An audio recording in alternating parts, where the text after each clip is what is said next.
Important applying logic to any subject is a division of the process into two poles. On the one side, we place the module that will contain all logical operations, and on the other, we'll have the concept to which we intend to subject the rules of logic. Our subject of choice will be the words of the Quran. Let's begin by laying out the rules of logic as we've used them in the previous video.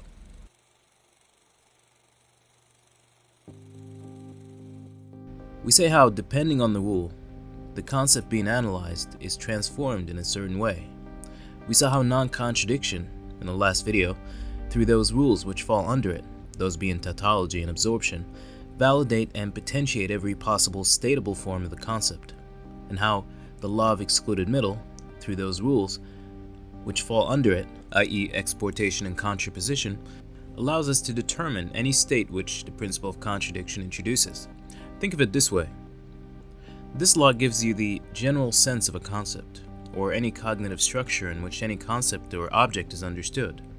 There is here no concept in the traditional sense, a certain definite thing, but simply the conditions of existence and the possibility of existence, which in logic we denote as truth or falsehood. From this, you can proceed to more precise differentiations of these states through those rules of replacement which fall under the principle of non-contradiction. We've highlighted in the previous video how those are the rules of tautology and absorption. The function of these rules is to allow us to extend the range of truth and falsehood. There's now two forms of truth and two forms of falsehood. Tautology stands for the general form of validity, giving us two forms of existence or truth. We can think of possibility as a valid argument inasmuch as validity, what exists and what does not exist, are both valid, insofar as they're thinkable in the first place. You do this with memory, with things that you know but don't immediately represent to yourself. You know, for instance, your name, your country of birth, things like that, but you don't remember or have any need to remember them in every moment, do you? But you know them nonetheless. They exist in the back of your mind somewhere.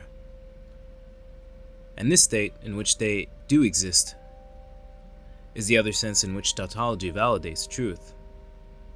It validates what's immediately the case, and what's the case but not immediately or self-evidently so. Absorption stands for the general form of possibility. It allows us to hold the opposite of whatever tautology immediately asserts. It's how we have truths that are not immediately self-evident, you see? Think of how in any argument, the opposite of what's asserted is always implied, always in the background.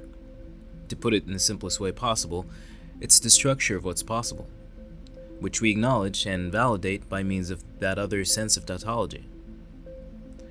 What's always the case always implies it not being so. The persistence of the opposite is a function of absorption, preserving the necessary and the only condition under which the asserted can exist or can be asserted. I mean, for something to exist, it needs memory as a repository, and for something to be memorable, it needs to exist. This axiom covers the law of non-contradiction. Now, in thinking about the non-contradictory states of a proposition, we always make determinations, and those determinations are different from what we determine. The judgment is different from what's judged. Here, non-contradiction requires a different law to determine its own states. This is the law of the excluded middle. This principle is how we are able to judge something as possible or false, or valid or true. But since we showed how non-contradiction is extended through the rules of absorption and tautology, which extend for us the range of what's possible and what's valid, so is the law of excluded middle, extended to account for these differentiations. I mean, every non-contradictory determination is a determination by way of the law of the excluded middle. Here, we find the rules of exportation and contraposition. If tautology and absorption define the sense in which something can be possible and valid, then exportation and contraposition show us the precise sense in which determining the possible and valid play out.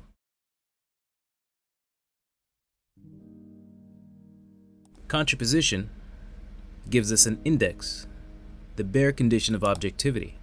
In analyzing any system, we always have a sense of a general objective. An objective isn't a specific objective, but the determinable in general. The object of the study of colors and light waves isn't yet a specific color or a specific light wave, but anything that can be objectified or pointed out in a scheme as the objective. We have an index or an empty module with which we can substitute any specific objective we want, which is the case for the rest of the rules, by the way. As in, they're all modules or templates, if you will, that we can project objects from experience onto. For example, if I'm analyzing a microwave, I would be applying the rule of contraposition to the microwave in order to analyze it. As regards exportation, this is a modification of it. Think of how when you wish to understand something, never mind that in the first place you employ contraposition to represent for yourself something to be understood, i.e. of objectivity, you first make an unavoidable detour to the context of the object. For instance, you understand what shop is by understanding what trade is: money, goods, business, supply, marketing. In other words, you point out all that which grounds the idea of shop, but all in the effort to understand the meaning of shop, or to determine something specific about it. Now, you don't need to know all the preconditions or all the ideas associated with the concept of shop. By merely objectifying the concept of shop, you automatically and necessarily involve and invoke all of them at once. But as you can see, this invocation is part and parcel of the objectification which contraposition allows us to do in the first place. Think of how you express yourself usually. You only do things based on your given knowledge and experience, on the only way you know how. This is exportation. But you only do this in the context of something to be attained or achieved. This is contraposition. You can clearly see how this is built on what non-contradiction established. The ground of the context is what in non-contradiction is defined as absorption, and the object defined through it would be the objective sense of what tautology asserts as true. But as we see in exportation, we are directly pointing to the ground of what's immediately true, and in contraposition, we point to the truth as what's to be validated. What changes with the addition of the law of excluded middle is simply distance. What's true is not self-evident, and what's self-evident is not self-evidently so to speak. But we maintain that distance that allows us to be objective, to point to the self-evident as well as to the truthful as things to be examined or looked into. This is, by the way, the only sense in which non-contradiction is understood. In relation to non-contradiction, you see immediately how before you determine something as possible or valid, you must first establish the condition of objectivity that allows you to determine either state. And in order to do this, you must determine the context or ground of the system, or set of arguments whose determinations you endeavor. But this breakdown isn't really prior to the relations that take place between the law of excluded middle and non-contradiction, but posterior. There are conditions we derive or grasp in retrospect, and the rules which govern these determinations or derivations are more specific rules, and they are, as we see, rules of replacement nested in the natural dynamical relations between the laws of thought. Sound enough? But just a point to add. In the laws of thought, you have here the basic precepts which we apply to any concept in the effort at analyzing it.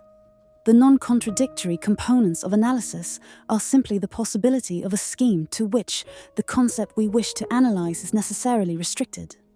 This is familiar to us from the dialectical method of the Platonic dialogues.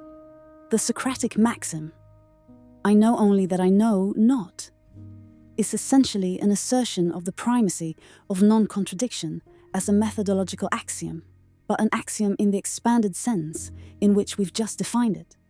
This is the kernel of the Socratic formula, rather, what a formula, any formula, essentially boils down to. Now, you cannot make these determinations without applying the law of excluded middle. What this does is enable you to determine either non-contradictory state of the concept. Thus, non-contradiction is the cognitive framework you introduce wholesale, as it were, to the analysis, and the excluded middle is the instrument by which you determine states within it. Now notice how the laws of non-contradiction and excluded middle are related, to such a degree that one can only function through the other, and the other can only be thought through the one. This is an expression of identity. That these operations share the same domain expresses the overarching identity of the process. This unity is the third law, the law of identity. Simply that which gives any complex of relations a common ground. Without this ground, we can't determine the existence or non-existence of any concept. And this actually marks the self-determination of the laws of thought themselves. That is to say, this unity we're seeing is the unity of the laws of thought themselves. Or you can think about it this way. The notion that something exists is made specifically as opposed to the fact that it doesn't exist, and vice versa. Your ability to oscillate between these propositions implies a common ground of oscillation. We presuppose this in relating the law of non-contradiction to the law of excluded middle. We established a dyad and noted how the complexity of the principle of non-contradiction grows in proportion to that of the law of excluded middle, and vice versa. This is an isomorphic or structure-preserving mapping between these two structures. Much like how truth and falsehood, or possibility and validity, are isomorphic to each other, so are the rules which govern possibility and validity, and the determination of the possible and the valid. This duality is fixed, however complex our field of relation grows, in depth or in breadth. In fact, we can't make any progress analytically otherwise than by this isomorphic relation. Now, this isomorphic structure, or the transactions that take place from one pole to the other, are governed by the rules which fall under the law of identity. Those are the well-known algebraic rule of commutativity and that of material implication. Commutativity simply tells us that there is an order whereby the relation of one element to its opposite is equivalent to the relation of said opposite to the original element. In analysis, this can only be represented as what's already the case and what's immediately inferred by some transaction. Now, material implication governs those immediate transactions, whose bases are some given order, i.e. the same order which commutativity establishes. Just like any function of the body is an instance case of the general biological order that precedes and makes this instance possible. The order in transactions are orders and transactions of the relations which take place between the laws of excluded middle and non-contradiction, and they concern the basic propositions of possibility and validity, the equivalences as well as the translations, as it were, that take place therein. You can here derive from any case that involves, say, exportation or contraposition, the notion of a ground to the immediate transaction. For example, your contrapositive objectification rests on formal equivalences between the valid and the possible, which your objectification in turn reinterprets.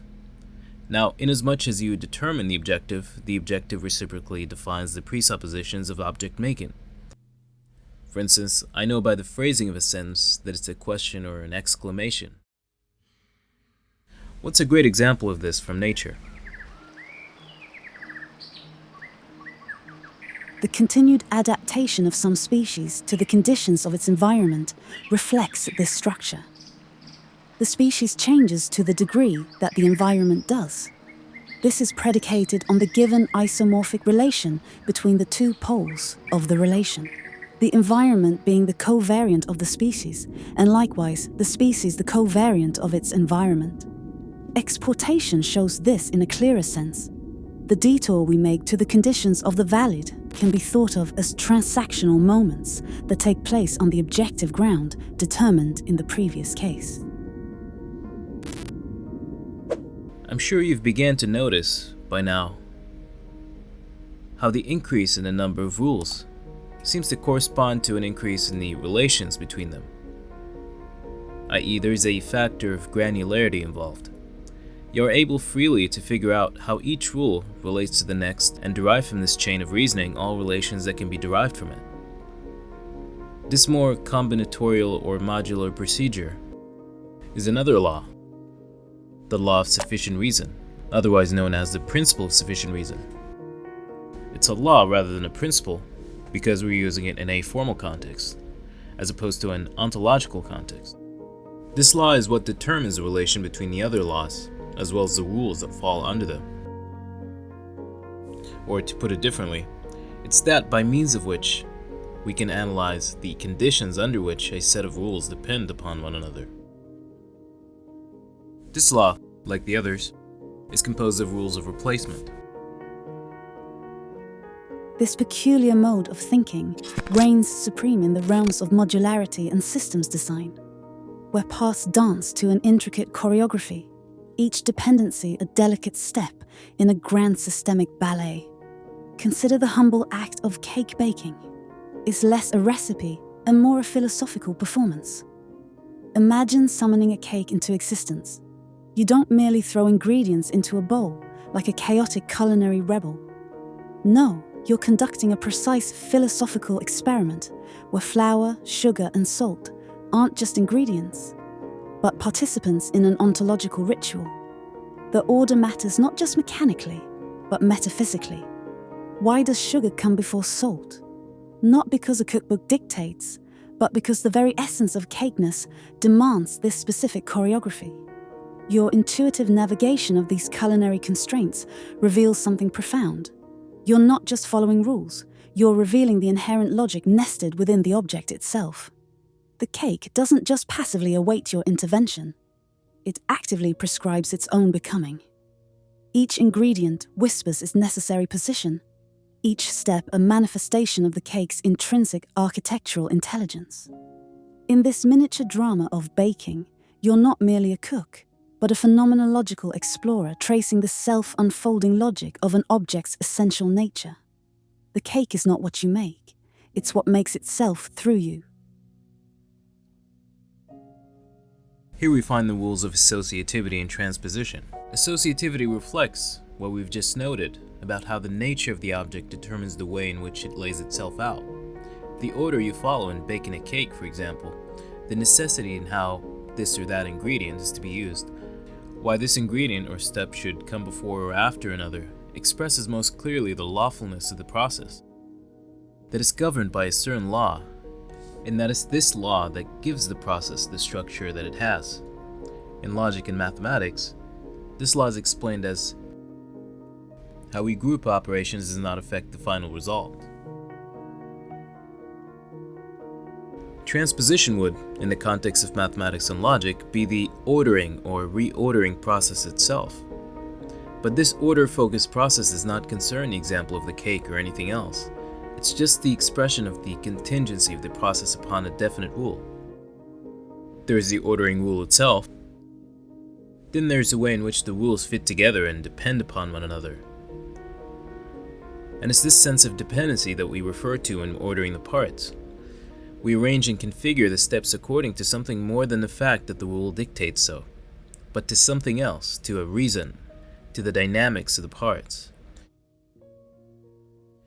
You can add that it's these dynamics which the rule exists to govern, and it's these dynamics which exist to give meaning to the rules.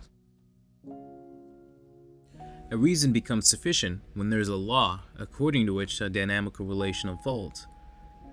As an example, you can take these rules which contain the exact same parts, but ordered differently, and see at once how the difference in the configuration gives completely different dynamical expression. Got a good example. Water and hydrogen peroxide, for instance, share the same elements, but their different chemical arrangements give rise to entirely different properties and behaviors. This part showcases transposition, as the rule here takes a secondary, subordinate role by comparison to the dynamical relations which they generally govern. They are relegated to names used to express this as opposed to that rule. There's something approximating an energy or mode that's adjusted according to the circumstance at hand. I read this the other day in a book by Samuel Alexander, Space and Deity or something like that, where he uses the analogy of how a baseball player trying to catch a ball thrown at him instinctively adjusts the movement of his body in the subtlest of ways to the fickle trajectory of the ball. The way transposition works seems identical to that. This is the logic that underlies Quranic terminology. In the Quran, God gives us terms that are simple in their structure, that contain these essential features that make up an identity. This is deliberate. To be given a simple notion means that you have at your grasp that from which the widest possible implications can be drawn. You can say that He gives us entelechies rather than terms, essences. For example, an expression like an'am in the Quran, the title of chapter 6, a word that's translated as the favors or blessings or bounties, so far as is scholarly understood, is really indistinguishable from divine providence. All these terms seem to point to the same thing, but this only approximates the true meaning of the term. While providential indeed, and appears in the form of blessings or provision, ni'mah is articulated in the Quran as that which involves a sense of permanence. It's a favor, but favor in a sense that is given to one permanently, that's rich in its possible uses, that contains within it more than appears. It's all the way in which one can benefit from something, that remains with one permanently as a resource. It recalls the isomorphism, that structure-preserving relation we just explained, prescribed by the law of identity. Ni'mah lays itself out exactly that way. The relation to it is subject to the same granular expression as the law of identity preconditions, meaning that, though the possibilities are infinite, the structure, what the ni'mah essentially is, remains the same, and it's this sameness that allows us to derive from it infinite uses. For example, in analyzing the molecular structure of water, we start with the simplest configuration, then progress to more complex ones. But at every layer of complexity, the relation is still ultimately to the same concept. So is ni'mah analogous in its conception of this scheme. Its characteristics include permanence. It's not a transient gift, but something that becomes a permanent resource or a capacity. Generativity. It contains within itself the potential for multiple uses and applications beyond its immediate apparent benefit, or simplest structure. Resourcefulness. It functions as an ongoing resource that one can draw upon in various ways. Developmental potential. It has the capacity to unfold and reveal new benefits over time. Give us an example of this. A ni'mah never loses its value because it contains in it that which is always in demand and is concomitant with the nature of its recipient. An example of this is the horseback and the donkey. While one may think that this is somewhat meaningless in an industrial age where the horse and donkey have been demoted to leisure animals, understanding the provision of these animals in terms of the concept of ni'mat forces us to look past the apparent. The horseback here may be the physical animal that one's familiar with, but it's also those things which it symbolizes. The idea of fast, agile, and attractive transport systems. The concept of horsepower captures this perfectly, and is clear evidence of the transcendental idea of the horse. The reduction of the grass-eating beast to a unit of measurement by James Watt in the advent of the steam engine, and our use of the horse as a standard by which to gauge the output of those newly constructed engines, as well as in marketing. The automobile is an expression of that, which the concept of ni'mat directly points to.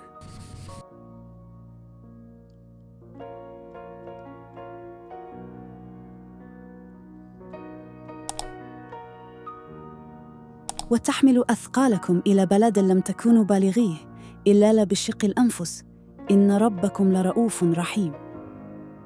أفلا ينظرون إلى الإبل الغاشية.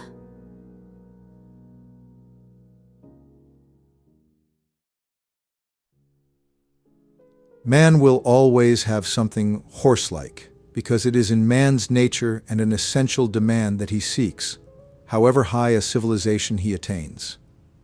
Now you can extend this to all forms of transport. The camel reflects that which the modern transport industry aspires after, the production of a mode of land transport with exquisite longevity and less fuel dependency reflect those characteristics which the camel always represented. It is the ideal, in a sense, and yet from its seeming simplicity, can be extrapolated systems like the modern bus, which is the industrial guise which the camel assumed for the mechanical age. The bus, especially those designed to go long distances, contain luggage compartments. They carry food, water, and medical aid, comfortable seats, etc. And so is the camel. Even for communities that live in colder climates, the same modes of transport are sought after as a demand imposed upon man by the environment itself. The same essential characteristics by which the camel is uniquely distinguished, and in which it is best embodied by comparison to other transport animals, are sought even in the cold northern hemisphere. We see here the reindeer, that's equivalent to the camel in colder regions, and with which it shares the same multi-purpose structure.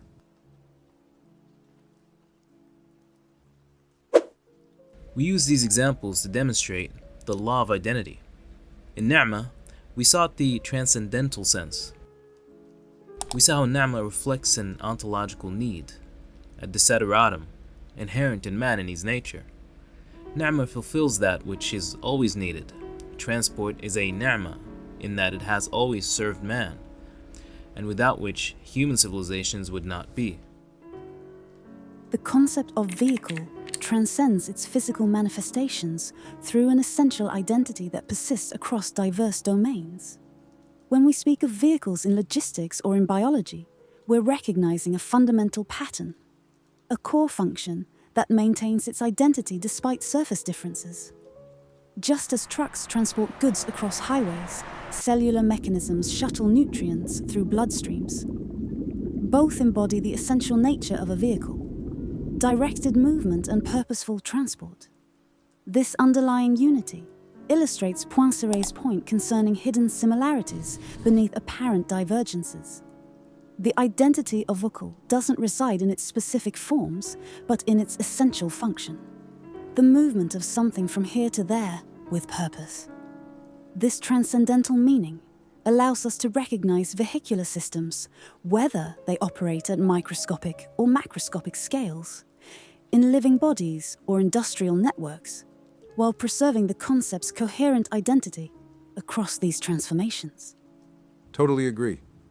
But just want to note the difference between what things have in common and what remains the same in change, or changes according to its own principle. The ship of Theseus paradox, I don't see why it's considered a paradox, by the way, illustrates this other sense of identity which we're not accustomed to. This is a Mercedes, and that's a Range Rover. The common is that they are cars. This is obvious for most, but the kind of commonness that give way to analogy is far less obvious and calls for a greater attention. For instance, there's an equivalence between the horse and the car that goes beyond the equivalence between the camel and the car and shows why we use the horse rather than the camel as a power metric. The camel, too, is a powerful vehicle, but the horse's capacity for explosive acceleration and sustained power output at higher speed is precisely that which makes it equivalent to the car. Exactly the framework by which the engine power is gauged. And though it may not seem like it, but more than the horse or the car, we're really activating that principle which makes these two equivalent. And we do so, as you noted earlier, through the rule of exportation. This sense of identity is clearly different from the one that's usually thought.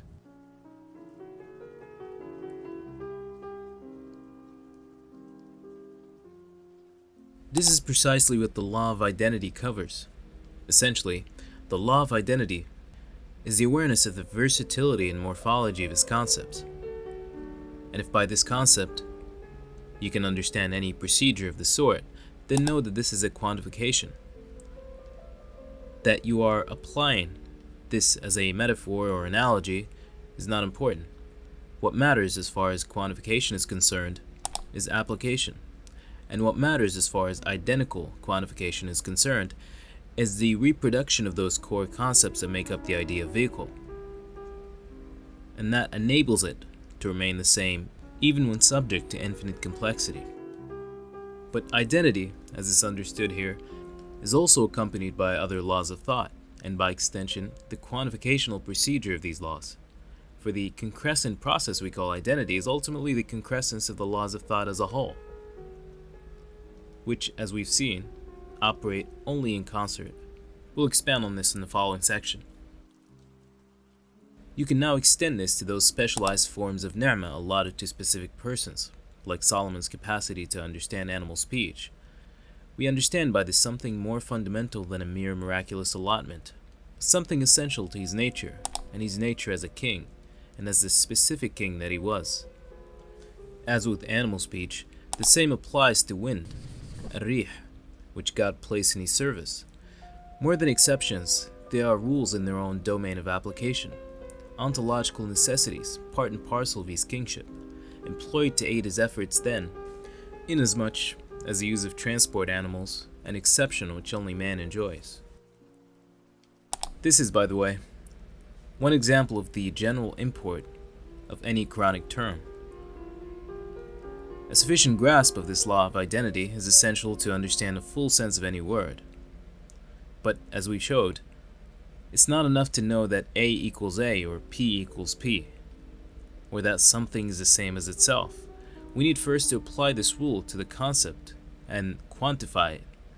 We need to establish a compresence and equivalence relation to the concept.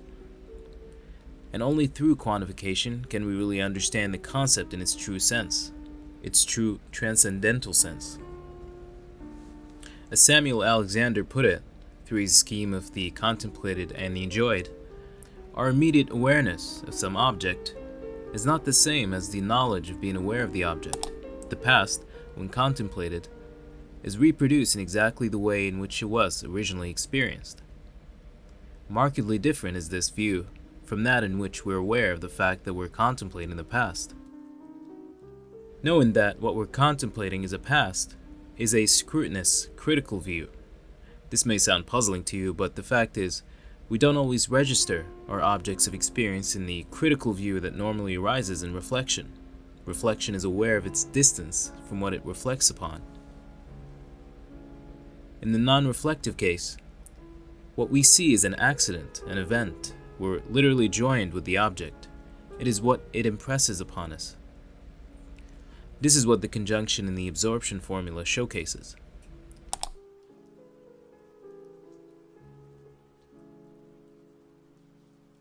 But when we pass from the necessity, albeit naive, impression into a reflective view, the judgments we discharge become as evidence of our independence from what we're observing. Now, in our discussion of ni'mah, there's a question which we seem to have overlooked. Yes. You forgot to answer why ni'mah should be concomitant with the nature of its recipient, and what this nature is. We can answer this by... I'll answer this one. This is predicated on another concept, a concept with which, in this scenario, ni'mat is mixed. Hiba. My Lord, grant me, by your grace, righteous offspring, says Zechariah, verse 38 of chapter 3. When the call was made, Zechariah was not contemplating an offspring that could have been someone else's. But this is not to say that he felt entitled to ask, but the opposite, obliged. He understood, as it were, how it works, which is to say that the dua, when made, is always made in this context of one's individuality, and for the ultimate end and purpose towards which the individual aspires.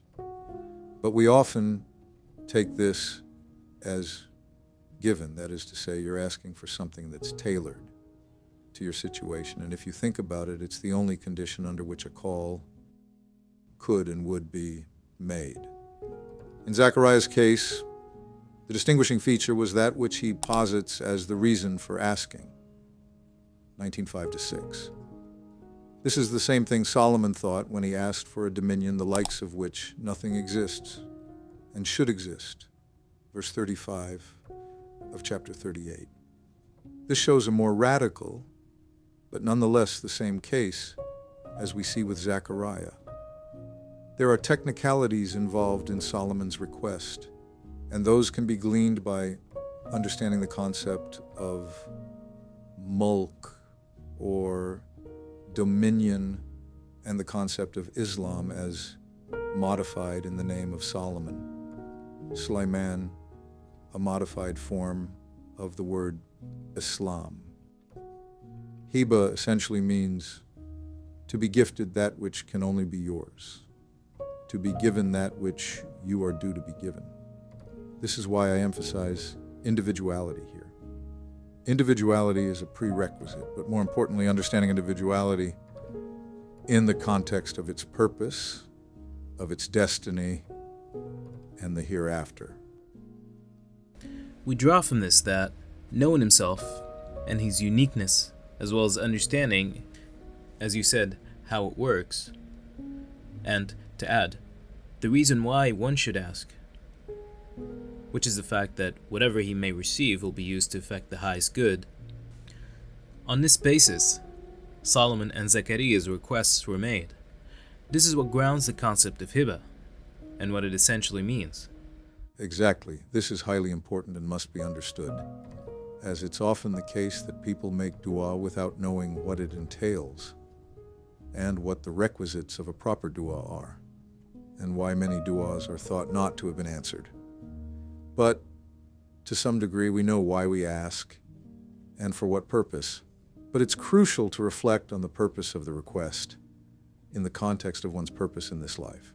This is what distinguishes the prophet's requests and the particularly didactic incentive behind their occurrence in the Quran. The highest good coincides with one's best interest, which coincides with one's purpose. The greatest universality is the object of the highest good, coincides with one's ultimate purpose in life. And that reciprocally renders the dua answerable by default, but not the manner in which it may be answered, as that part is entirely handled, and can only be handled by God, due to the infinite considerations and factors that must be accounted for. People make dua without knowing what it entails and what the requisites of proper dua are. Right. Ultimately, in dua making, one invokes this name of God's and does so whether consciously or not. Yet the consciousness of the invocation is favored, we reckon, and greatly influences the dua itself. For we know that if one asked, based on knowledge of the meaning of the name, one by extension knows the end to which the object of dua must or is to be oriented, or what adjustments must be made on their account. Consciousness of the invocation and the unconsciousness thereof, in any arena, leads to the same conclusion. Knowledge of the laws, the requests, and dictates that entails the requests, which shows a sense of responsibility, and an agenda that extends far beyond one's parochial aspirations. You automatically invoke God's name when you make a request that's grounded on those presuppositions and considerations, far from being the same as dua/request that's unconscious of the name, which in turn reflects an unconsciousness of the transcendental presuppositions and entailments. And this difference will naturally affect the outcome.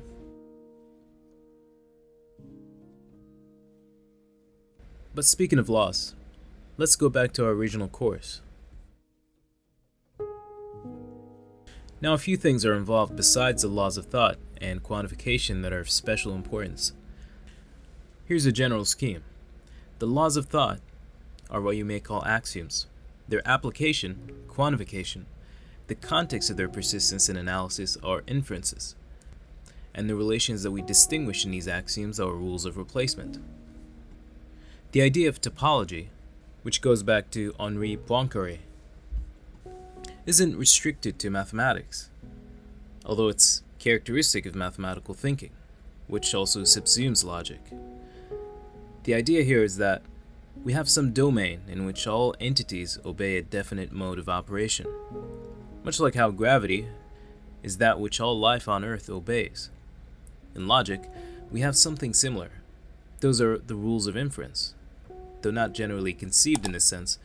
A more inclusive and comprehensive approach to logic, an approach that considers the relation between all laws, will immediately reveal it, by showing us that some rules seem more general than others. If we pursue this, we'll be able to see that some rules naturally fall under others, being structurally alike. Rules of inference appear more as dynamical principles than rules in the conventional sense. They are what make it possible to classify and collate the rules of logic into categories, because in them are contained the principles in their simplest expression, of which all other rules of logic are more complex expressions. Modus tollens, modus ponens, the disjunctive and hypothetical syllogisms. The simplest way to put it is that a rule of inference is what connects the rules of logic to the possibility of applying them. The formulae you see here illustrate how elements behave in the widest sense. In fact, every formula of propositional calculus can be interpreted as a variation or modification of these four essential propositions. Precisely what you meant by the statement that rules of inference are what make it possible to arrange the rules of logic into categories. This can only be achieved by showing precisely how propositions are derived from them. The precise pattern of derivation will in turn reveal what rules they fall under. This is the same, by the way, as the transition from lower-order logic to metalogic. Metalogic is the study of the properties of logic systems themselves. It's like logic about logic. While logic studies how to reason correctly, metalogic examines logical systems themselves. It can be broken into the following modules. Soundness. If something is provable, it's true. Completeness. If something is true, it's provable. Equivalence. Access to provability or truth. And the least obvious but most essential of all, the possibility of any and all of these inferences. Here's an example of derivability. The commutative formula, which goes P implies Q is equal to Q implies P, or the conjunction or disjunction of P, and Q is equivalent to the conjunction or disjunction of Q and P.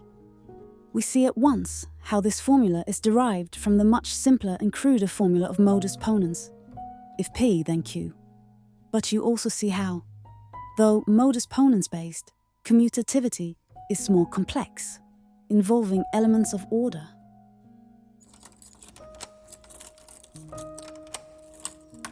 Our conception of relations is, despite having a definite direction, reflection elaborates by noting how in thought relations become nonlinear and relative. The relativity that arises as a result of identity. For as you know, identity, as per the law of identity proper, is what persists through change. If modus ponens asserts the self-evident notion of if P then Q, then commutativity, simply put, elaborates. The reality is, any study of logical rules and their relation is a metalogical procedure. Our analytical orientation is a transcendental orientation. We need to be outside the system to view the system, thus that P implies Q is a metalogical proposition, insofar as it's conceived as a generalization. Generalizations are how we obtain laws and define those layers of a hierarchy we call categories. From these four given rules of inference can be derived and reconstructed every possible logical formula there is.